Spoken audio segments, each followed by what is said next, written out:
My name is Pete Fakey. I'm here with Autoptic, and our guest today is Trung Le Nguyen, also known as Trungles. Trungles is a Vietnamese-American comic book artist and storyteller from Minnesota. He was born in a refugee camp somewhere in the Philippine province of Palawan. Trung has contributed work for Oni Press, Boom Studios, and Image Comics, largely in the romance genre. His first original graphic novel, The Magic Fish, is the story of a Vietnamese-American middle schooler, Tien, and his mother, Helen. The two were born on opposite sides of the world and can feel that distance in their relationship. But through fairy tales, they find a common language to express complex and vulnerable truths about themselves and their lives together. Welcome, Trung. How you doing? Hi, thanks so much for having me. I'm doing real well. I waved when you introduced me as though people can Yeah, see I saw me. that. I saw it. I You got it. appreciated it. Thank you. I was going to say we're really excited to have you with Autoptic because your name is one that has come up like every single time that we're talking about doing something. You're like a local in the scene that we've been trying to work with forever. So I'm glad that I this has worked out have this been time. trying to get on to do something with Autoptic for a long time too, but then it was just like, oh, like I had another convention at the same time, and then Uh-huh. we had the pandemic, so it was just like the Yeah. world is just conspiring to keep me away from Autoptic, but I'm glad to finally be here. I think one time we asked you to do a reading too, and I don't think you're huge on doing readings. So I was Yeah, like, no, oh, I next still don't time, know how to next do time. like a reading for a comic. I'm just like, is it like a PowerPoint presentation? Do I need to do the Kind voices? of, Yeah, yeah. okay, sure.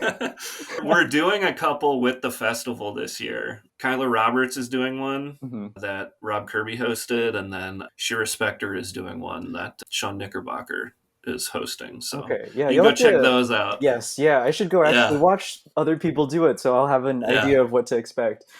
Let's get into the book. So yeah, let's just do a little bit more of an overview so people who maybe haven't read it can keep up here. Do you want to talk about the book a little bit? Sure, yeah, I'll give you like a sort of elevator pitch version. And I Yeah, feel right. primed for it because I read it for the first time in its entirety like fairly recently. There you Like go. almost like what, I 8 months after mean, it was published? yeah, well, Um, you spent 200 pages, drawn 200 pages of them. You don't got to come back right away. That's right. I really didn't feel like I needed to. There was no sense of urgency in revisiting. So, The Magic Fish is about a Vietnamese American boy who was born in the States. His parents were born in Vietnam. The story takes place in the 90s, and there's a little bit of historical context there. And so he's in middle school. He's figuring out that, oh, like he's gay. He wants to tell his parents about it. They don't share a common language, and so he's going to the library and trying to find resources about how to express these. And so he doesn't have the exact words.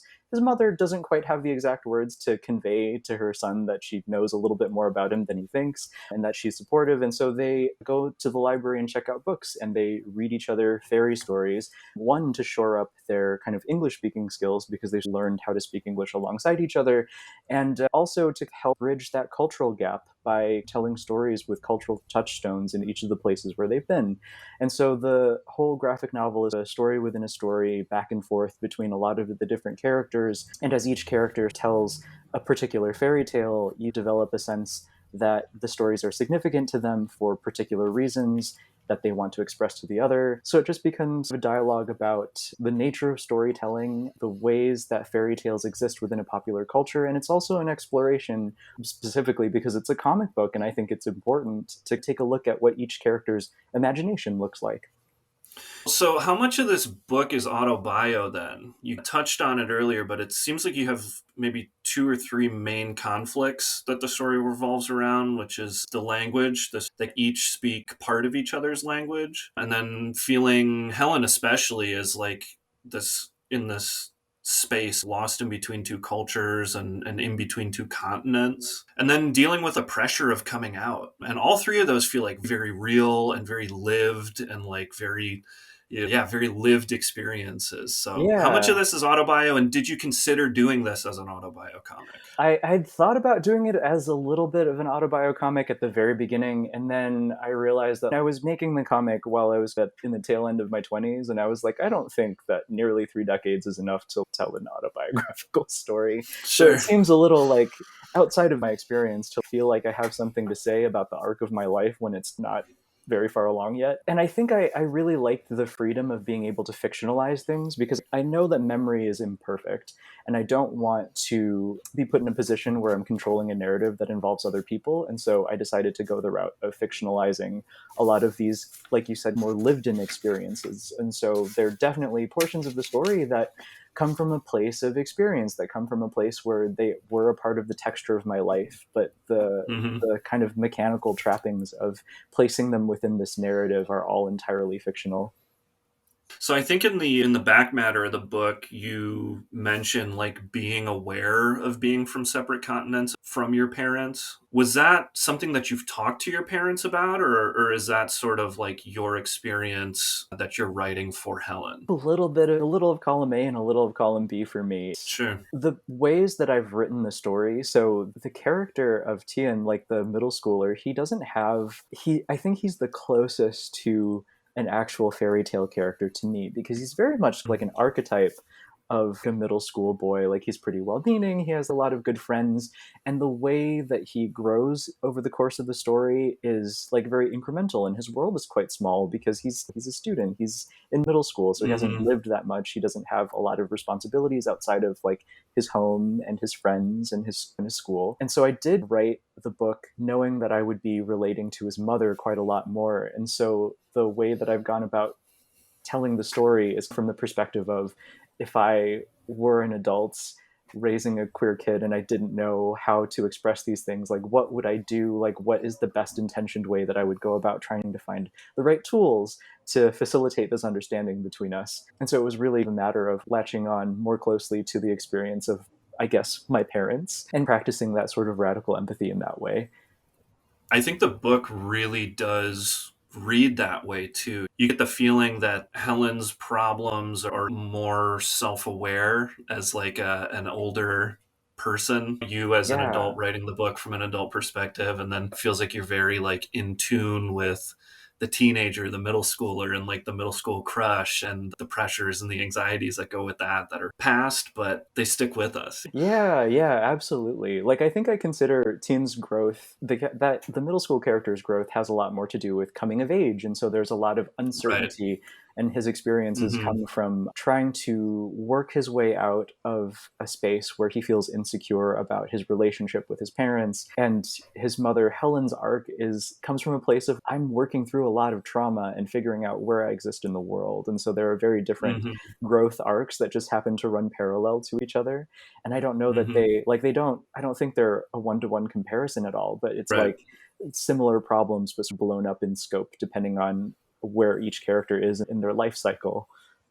So did you talked about making the decision to do this as a fiction story and having a little bit more of that like malleable kind of playground. Were there specific goals that you had that you were trying to accomplish with this that worked better for fiction? I think really just letting go of that sense of preciousness over whether or not I was telling the story correctly was my main goal in Mhm. making sure that I could tell a story in like 200 some pages. I think when I thought of it more as something that was like a very personal space for me, that was something a little bit more autobiographical, I would get really precious about a lot of details that wouldn't matter to the reader. And going into a realm of fiction helped me let go of what is the most accurate story because I'm not a journalist, I'm not a reporter, I'm not like giving people all of the correct dirty details of my life. I'm trying to tell a compelling story. And so working within the realm of fiction just made a lot more sense to me in that way. And I think there's this additional pressure, I think, at least for me at the time, like the dialogue in terms of well-meaning discussions about diversity in publishing cued along the lines of like there was that own voices hashtag that has been retired and re-examined because it did do this thing where it was great for readers and great for librarians to be able to recommend books to people and say, hey, like this story comes from a lived experience that's really genuine and comes from a personal space. But then on the author end of things, there was this sort of struggle of do I have, as an author of color, as a queer author, as someone who exists anywhere within the margins, do I have some kind of like special burden to edify the public about my experiences? And we came out of that discussion understanding that no, we don't. Like we just need to exist in the industry and tell our stories and do that however it is that we want. And so going within the kind of fictional path for the magic fish was a crucial outcome of that specific conversation too, because I allowed myself to a little bit of freedom to just tell a good story and not worry about whether Hmm. or not it was accurate or edifying.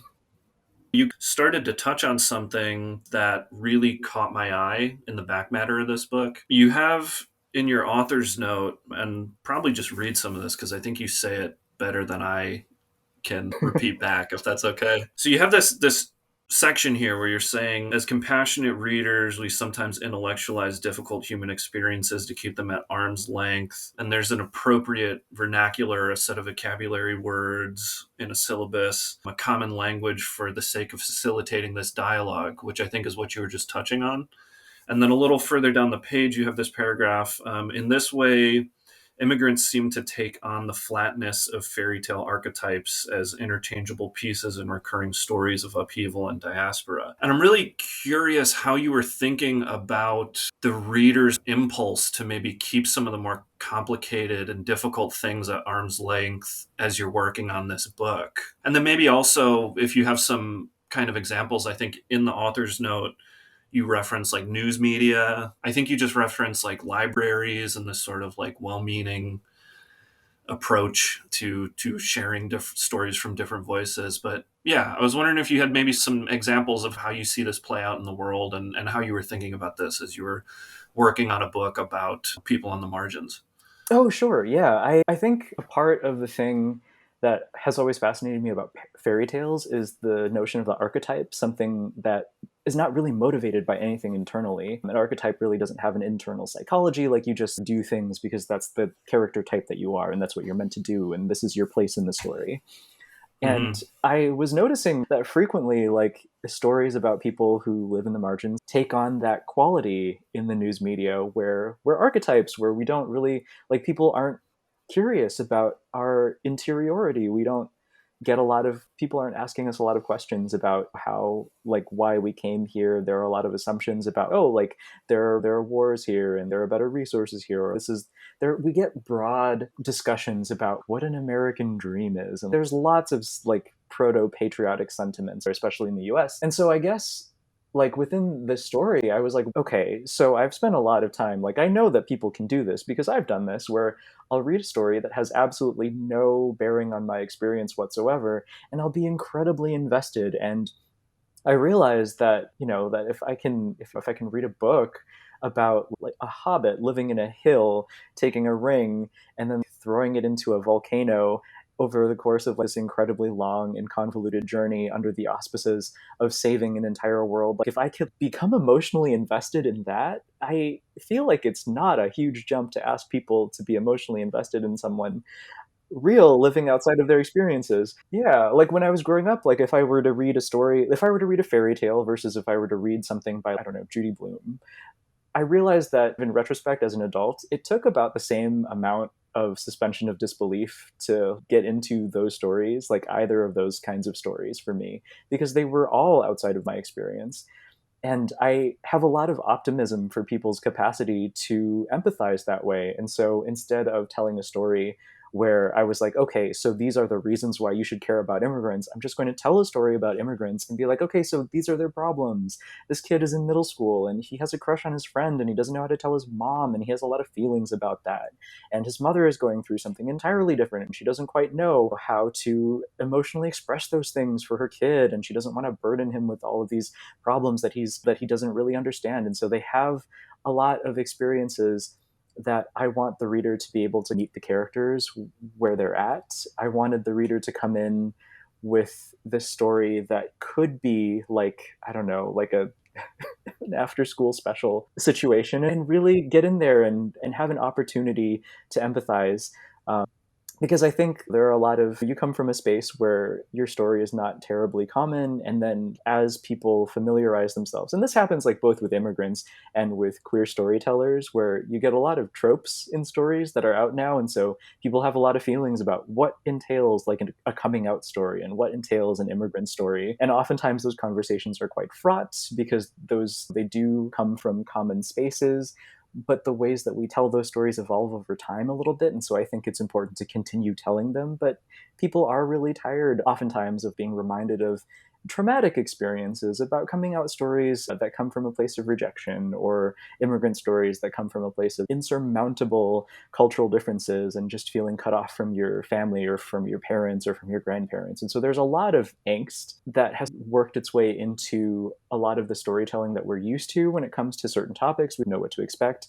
And then we stop emotionally investing in them and we think of them as these kind of stock story moments, these stock characters. And so a lot of these heady experiences, a lot of the experiences of people who like have to migrate from space to space because of political upheaval, because of imperialist intervention, like all of these stories are like we're all flattened and there's not really an opportunity for people to say, oh, there are moments in your life where we can connect to each other. And so if I'm storytelling from a space where I'm aware that's what people are starting to read or identify my stories as being, I have to like switch it around and insist that people empathize with the small moments and not this big macro thing that they're more familiar with dealing with.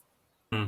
So it sounds like you're maybe one of the guiding principles as you're putting this story together is making space for people to empathize. Is that fair to say? Yeah, I think so. So I was curious reading this too about how you see the father character in this story. On my first read through, I just assumed that Helen was a single mom, and then picked up that no, this guy is around. Actually, he's just working a night shift. So yeah, I'm curious how you see him in the story, and then why did you feel that it was important to have him present, or I guess maybe like semi-present as he's working the night shift Sure. for this story specifically? Yeah, and that's not a question that I get asked a lot, so thank you for pointing that out. Like obsessed with like male relationships and like male relationships and stories. It's so like Mhm. underdeveloped, I think, in my mind. Yeah, I'm like yeah. keyed in on it all the time. No, that's a really interesting perspective to read stories in. And like male to male relationships is such a feature Hmm. in queer stories about coming out and rejection as well. Like you get a lot of stories Yeah. about like dads having certain expectations about what their sons will be. And I think Right. that's actually one of the reasons why I wrote this character as being like just very much a part of the supporting cast. He exists, Mm. he has a relationship with the characters there. It's warm, but it's very much just a part of the texture of their life and not an essential part of the storytelling.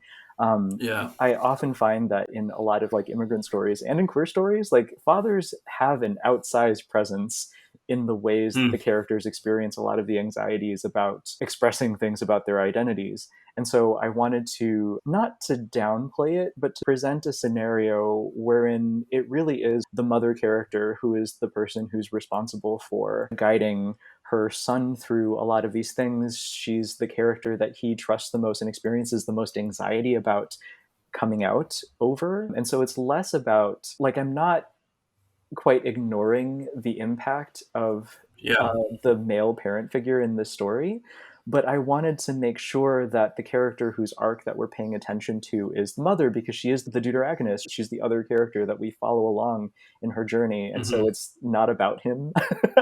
And I'm Right. pretty Right. comfortable with that. Yeah. Yeah.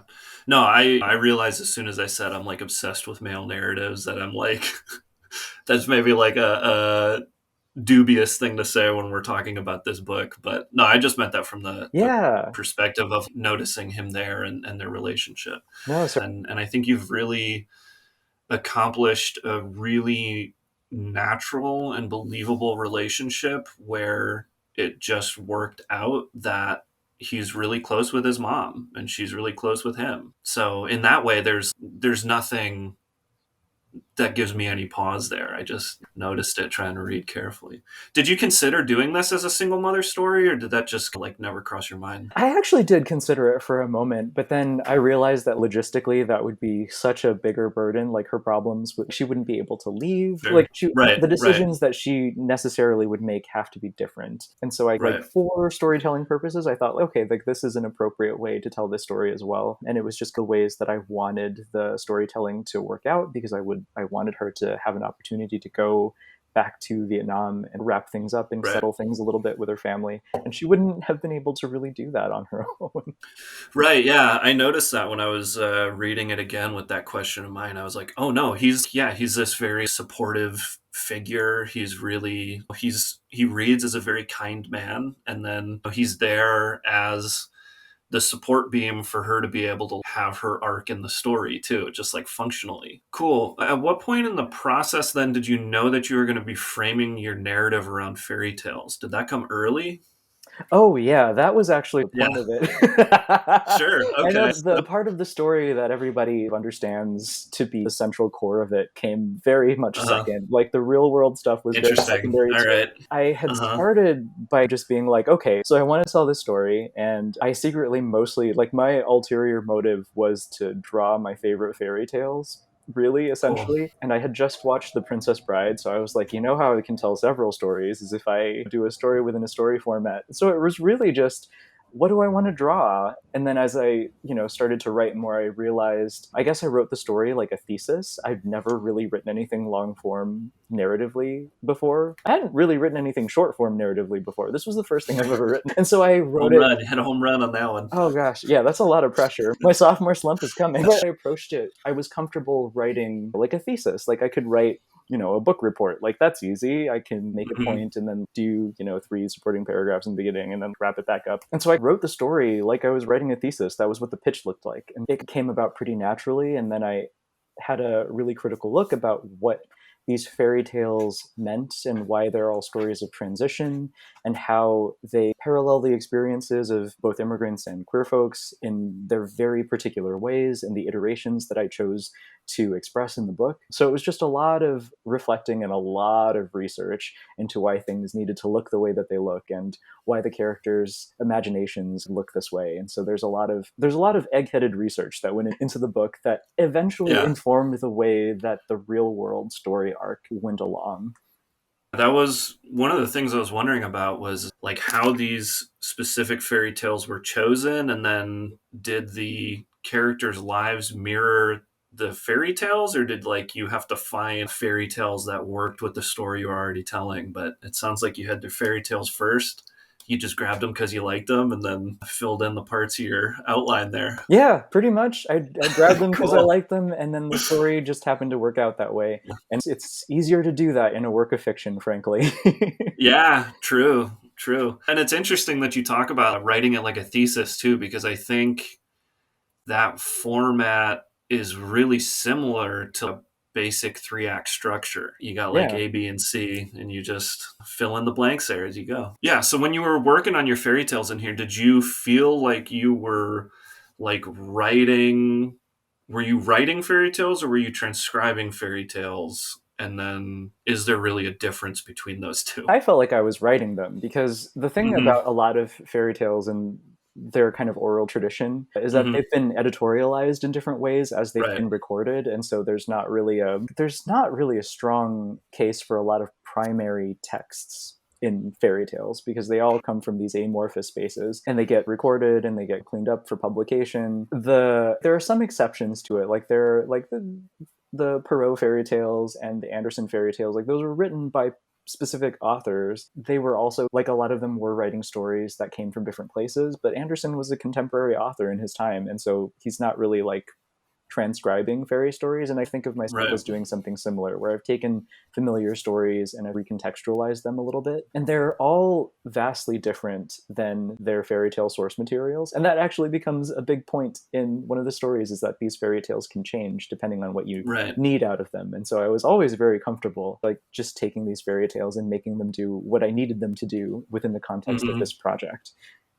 Yeah, I've got this whole thing about hating copyright law because I think that's what we should be doing with like Mickey Mouse and Batman and shit like that. All the copyright is being retconned so that we can't like turn this into like a collective folk Hmm. culture the Yeah, way that fairy tales were. Has your relationship with fairy tales changed after this book, or not really. I used 200 pages thinking about this stuff. Does that change your relationship at all? There's so many different stories that I don't think that my relationship with them has changed very Sure. much, because I'm still itchy to explore a lot of other things. Like the book, I Hmm. think Like, there were portions of the book that I shortened and tightened down, and there were a couple of extra fairy tales. There were originally four stories that I had considered weaving in and out of the characters' experiences, but there just wasn't room, and I felt like I could make a stronger case for the different themes that I was trying to address if I gave them their own sort of room to breathe. And so maybe in the future I'll tackle that. And I wanted to keep it a little bit more concise. And concise in this case still wound up being close to 300 pages. So I'm glad that that was a consideration that was made, that to tighten things up and shorten things down. Did you know this was going to be a long story? In your back matter, you said you set out to tell a small story. I, I didn't realize it was going to get so long. I truly didn't. I think I had to know approximately how many pages within a certain range the graphic novel was going to be, because that's what the publisher was, looking to Yeah. buy, was a graphic novel of a certain length. And so I was like, okay, how many comics pages do I need to draw? And so I knew, but as I was writing it, I did have to figure out ways to cut things down and make things work within the physical constraints of a comic page. And that was a really fun and exciting challenge. But yeah, no, I set out to tell a short story where I was like, okay, so these characters, and I still think that the story is very small. It revolves around like Yeah. very, what we would consider within the grand arc of our lifetimes, like very small problems that just happen to matter quite a lot to these characters whose lives revolve around them in this very tightly wound way. Yeah. Yeah. I agree. I think a lot of your page length comes from your story within a story. I think you tell four stories between the fairy tales and real life, or however you want to phrase that. So you came to comics a little bit differently than I think some of the other people that we've talked to for Autoptic. You actually majored in oil painting with a minor in art history. What kind of work were you doing prior to comics? What did your stuff look like? Prior to comics, like I've always drawn in this turn of the century children's book sort of way, because that was the stuff that I was looking at for art history. I was interested in ephemera and book illustration and what the relationship was between artists and book printing at the turn of the century, and why the golden age of children's books and illustration looked that way, and how that age crested and troughed, and what its significance is within the context of time, like artistically. And so a lot of my drawings just looked like that, because those were all of the images that I was looking at. I didn't read a whole ton of comics while I was growing up. I like did all the basics. Like I spent a lot of time reading Garfield and Sure. Archie comics and, Oh, and all yeah. of that. And I didn't really discover those kind of like French Belgian comics until I was a little bit older. And Yeah. I stopped really interacting with comics when I was in high school and in college, and I picked it back up again afterward. So I came into comics like just very sideways. Yeah, yeah. I think everybody takes some time away from the medium. I definitely like in middle school, kind of first half of high school, I like took some steps away where I was just like, this is kid shit. I'm a grown up now, or I'm like too cool for this. But yeah, I couldn't stay away. It definitely sounds like you had that cartoonist mentality though, where even though you're working in oil painting, you have such an interest in book printing and reproduction. And that seems to be something that a lot of cartoonists have in common. Yeah. What did that sideways path really look like then, going from painting into comics? Was that Tumblr for you, or, or how did that? That happened. That happened because the Minnesota government shut down in the summer of 2011. So while I was in college, so I went to Hamlin, and one of the graduation requirements is that you have to have an internship somewhere in order to qualify. And then so I got myself my like dream internship. I went to the Minnesota Historical Society, and I got an internship in there with working with their history players. And so I did a little bit of dramaturgical research for some of the characters, not characters like historical figures that the history players would embody, for kids coming in on field trips and stuff. And so the person that I was in charge of researching that summer was Harriet Bishop, the first school teacher in Minnesota. And so I got to look at like her sewing samples, and I got to look at newspaper clippings at the time in like the early 1800s. That sounds fascinating. Yeah, and I got to look at the temperance movement. It was really wonderful. And then because there were some budgetary disputes that couldn't be settled, the government shut down, and so all non-essential personnel, including interns, had to be taken away. So I lost my internship, and I was like, "What the hell am I going to do this summer?" and so I scrambled. I eventually found another arts internship, and I did bookmaking for a little while with a program called Hecua in the Twin Cities, and that was that was a nice avenue for me to think about books as like a physical thing, and it got me interested in Hmm. making zines and like books as like a Yeah. physical object, as like an art object. So that was really cool. And then I didn't like, while all of this was happening, I started posting comics just like on the internet, short things that didn't require a whole lot of like narrative attention, just a lot of fan art. And I think that got the attention of some editors, because I'm not someone who works in a way that I think, if I were an editor, I wouldn't think that my work was appropriate for a lot of comics. But if I had a really specific story that I wanted, that I needed to be told, then I would be comfortable being like, okay, hey, this portfolio looks good for this. And so I had that in my brain, like, I don't want to work in a way that I don't enjoy. So I'm just going to make work that I like, and if it happens to be appropriate for a project, someone will pick me up. And that did wind up happening. Yeah, so I had a very non-committal relationship to comics for a long time. That's not what I expected to hear. That's shame on me for assuming that there was like more Tumblr in your background. I think Yeah, maybe just well, I like the mean, nouveau look of your stuff made me feel that way. But I did spend a lot of time on Tumblr, but I don't know that I don't I was looking at my Tumblr numbers a couple of years ago, and I was like, I don't think I never really made a big splash on Tumblr. It just happened mm, to be a place where people like found my work and then took it to other right. places. So it's yeah, just posting things on the internet is such a strange. I don't like, it helped introduce me to people whose work that I love and champion to this day, and I think that kind of helps. It just happened to be the space where I was making connections at the time, but that's not what I was doing on purpose. So Yeah, I don't right. know actually how to gauge that. You mentioned some of the ephemera that you were looking at during your art history program, and off air you were telling me that like some of the art nouveau sheet music that you were finding, it was like a big influence. Is ephemera like a thing for you? Are there other pieces that like have this impact for you that you want to talk about? I don't know that ephemera in and of itself is something that I'm interested Mhm. in. That is a whole field of study unto itself, like people being fascinated with things that are temporary, that you can throw away, that are made to be used and consumed and then discarded. And my interest is in illustration, and oftentimes that Hmm. dovetails with a lot of ephemera, because the way that I like to think about images as a text is something that's really present in advertising and in children's stories, and very naturally, like, that kind of dovetails into comics in a really easy way. So I Yeah. think that my interest in illustration just happened to bring me into a lot of ephemera. So looking at like turn of the century illustration was really fascinating, because all of those images looked like they required a ton of work to make and then to reproduce properly on the kind of the technology that they had to reproduce back then. And it was more my curiosity about what kind of resources and what sort of a care and attention were placed into making these objects and decorating them in these ways, and how that has, like, how attitudes about that have shifted as Hmm. industries have changed over time. So it was like it's very nerdy, like, I want to know like what the history of the printing press is. And so a lot of that is a little bit happenstantial to me, but it happens to be really useful when you're making comics and when you're making books.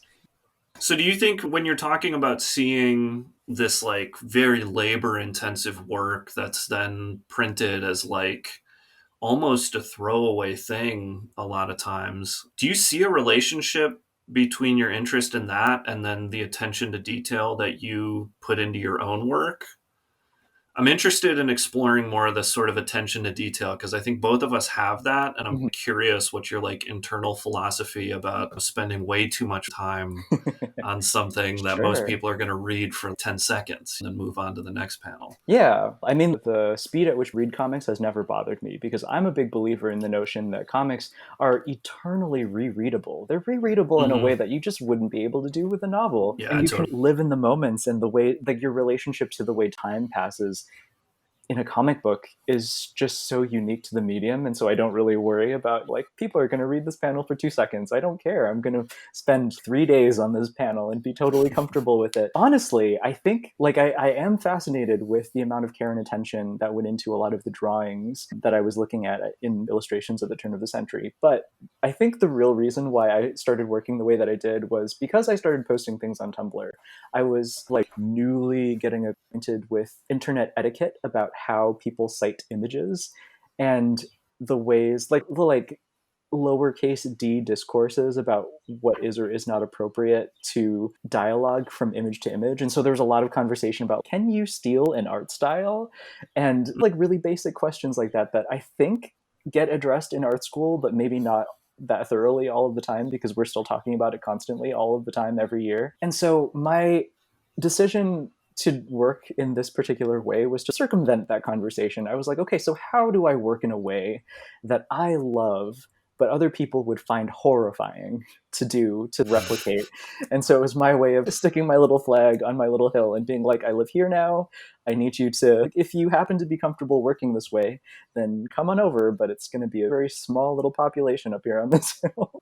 I think for me, when I'm looking at some of those like turn of the century illustration, the thing that is so fascinating to me is just like the way, one, I feel like a lot of that work is a result of the stuff that people were seeing. So you're just Mm-hmm. like seeing so much intricate stuff all the time. You're just reproducing intricate stuff. And then two, I'm just really interested in the way that we change how we teach like image and illustration to subsequent generations of artists, Mm-hmm. because there's like a very specific like turn of the century line and like mark making that I don't even know if it's possible to reproduce in 2021. It Yeah. just, you just can't get it to look the same. There's maybe a couple of people that I've seen do it, but that stuff is just fascinating to me. Yeah, same. I always think about that. I think about a lot the ways that comic artists dialogue with the images that we take in, and how Hmm. at the turn of the century, like if you were an artist, you were probably already working from a space of means, because and making art, Hmm. at least like illustrating and making commercial art, was a little bit more stable than it is today. It's been devalued quite a bit. Yeah. Oh And the yeah. things that you would have been exposed to would have been like, okay, so other books, etchings, engravings, the like you would have an eye for costume design because you go to the theater, you would see a lot of like beautiful prosceniums, and you would see the ways that people, like I think about Leon Baksh's costume designs quite a lot, and his influence on artists like Yoshitaka Amano, who did all the early Final Fantasy concept art, and the Hmm. ways that kind of has a sort of relationship with each other, and the ways that we choose to see the things that we see these days. And I think that our visual references, because of the internet, because we have access to all of these different pockets of history, if we were to just Google image search anything, you can see things, you can see the texture of the ways that people saw the world in a particular space. And so a lot of freedom to do other things. I guess sort of comics now relationship to cinema has changed quite a lot. The ways that Oh yeah. movies were Right. filmed had an effect on the ways that people told stories on the comic book pages. I think a lot Hmm. about I watched the Maltese Falcon recently, and thinking about like Yeah, kind of I did too, noir actually. films, and like Uh-huh. watching, yeah, and then seeing those movies, and then seeing comics that were made around that time Uh-huh. imitating and mimicking the ways that the Yeah, stories like were the EC framed. stuff. Right. Yeah, yes, and how Lauren Bacall became the like quintessential comic book like noir femme fatale girl. Like all of those kind of like pinup-y looking like middle of the century comic book femme fatale ladies look like Lauren Bacall, and there's a reason Hmm. for that. And so the ways that we kind of dialogue with the images that are available to us, I love seeing that in the work that people make, especially comic artists, because we have to work so efficiently. So all of our influences are just right there. We can't hide that stuff when we're in a hurry to Yeah. tell a story. It's a really interesting part of the culture of comics because you hear these stories about artists like Jack Kirby or like commercial comic book artists from the 40s, 50s, probably beyond, but you hear these stories about these people having swipe files where they're like collecting reference material that's maybe it's like cutouts from a magazine, or sometimes it's like other people's drawings or other people's pages or other people's panels, and you have to work at such a rate and be a commercially viable artist. So we have this DNA in comics where it's okay to steal shit from other people. And I don't think you really see that anywhere else. Maybe you see it with sampling in hip hop a little bit, Mhm. but definitely not in another visual art form. I think Yeah. plagiarism means something a little bit different in comics than it does in other spaces. Yeah. And certainly like the ways that there are a lot of conversations about like how to work efficiently in comics because you are producing so many images. And I guess it really just depends on what and how people are referencing things. And I certainly do things all the time where I'll like, okay, I'll make a little Pinterest board and I'll like reference things that way. But I Hmm. have like little like personal feelings about, oh, like I'm certain like I can't like copy the composition of another like comic book artist's panel here. Like I have to construct something on my own. I'm finicky about that. But I don't know if that's like a generational thing or if that's best practices for Cape comics or if it's different between, oh, if you're an indie comic artist, you can do this sort of stuff a little bit more readily. But if you're a Cape comics artist, your expectations are slightly different. Yeah, I don't know what that Hmm. looks like. I guess I haven't had Yeah. that experience. I have comics where I have swiped full panel compositions, and I think I've even done like one panel and another panel next to each other, and just put the skin of my Mhm. stuff over it. And I'll tell people, I'm like, "This is what I did. This is what it's from. Go look at this stuff. It's cool." And I never had an issue with that. But and I think I assumed that everybody else felt that way too. But there was a few years ago, somebody got caught doing something at Marvel in like the 90s, and he swiped like a full page or 2-page sequence from I think a Spanish artist who was working Mm. at that time. Mhm. And everybody was like, "What the fuck, dude?" And he just shrugged about it. And there's a part of me where I'm like, copyright, whatever, blah blah Mhm. blah. Let's just make a good book and have that dialogue. To me, I see it as dialogue, but I might not. I might be more of a minority in that position than I think I am. Yeah, I don't know what the broader sentiments around that is. I don't know. I think people get really caught on the legal aspect of it, where it's, you Yeah. can't actually. I don't think you can copyright a particular panel composition. You can't copyright an art style. There are certain things that you just can't. You can't draw red tape around so that other people can't get to it. But what are the ethical considerations? Like, is this more Right. or less work for you? Or are you like doing an homage? Or are you trying to pretend that this work is yours? Or it's very. I don't know. There are a lot of different like little thorny facets to the ways that people approach that conversation. And Yeah, I have definitely. skirted around them for so long because I just steal from dead people. So we were just talking about trying to be like an effective commercial artist and some of the things that necessitates. And one of the things when you were working on the Magic Fish here, you switched from traditional to digital, like what, about 2/3 of the way through the book. It sounds like that was mostly a practical decision, but do you want to talk about how that felt and why that came about and where you're at with that Yeah. now? Totally. No, that was a completely practical decision for me because I love to work traditionally, but I found that if you're drawing a graphic novel and you have a deadline that you're trying to meet, it becomes very difficult. All of the little things that you have to do to prepare your file, they really start to add up after a couple hundred pages. And so the process of penciling a page and then inking the page and then waiting for the ink to dry and furiously like waving it around so that it dry faster and then erasing the lines and then scanning it and then cleaning it up and then formatting it correctly and then sending it off to the editor, that took so much time after some hundred pages. And so I decided to switch over for the sake of efficiency. And it was really hard for me because the uncanniness of drawing on like a glass like surface was something that I found really difficult. I was used to coloring digitally. I was like, okay, so I could plop colors here and put big globs of colors in these spaces, and I was comfortable doing that and using it in a painterly way. But I found it frustrating to try to imitate the ways that I like to draw lines next to each other and over and over. And evidently, it just took a little bit of practice and fiddling with, not even fiddling with very many options in Photoshop. And I ended up drawing the last third of it in Photoshop. And now I have an extra skill up my sleeve. So that wound up being good for me in the long run. I'm much more comfortable working digitally now. I like to be done with a drawing when I'm done with it, so I can just send it off to my Hmm. editor. So I think if I'm doing long form stories, I'm going to draw digitally from now on. But Yeah. you can't imitate the magic that happens when you're forced to live with your mistakes when you work traditionally.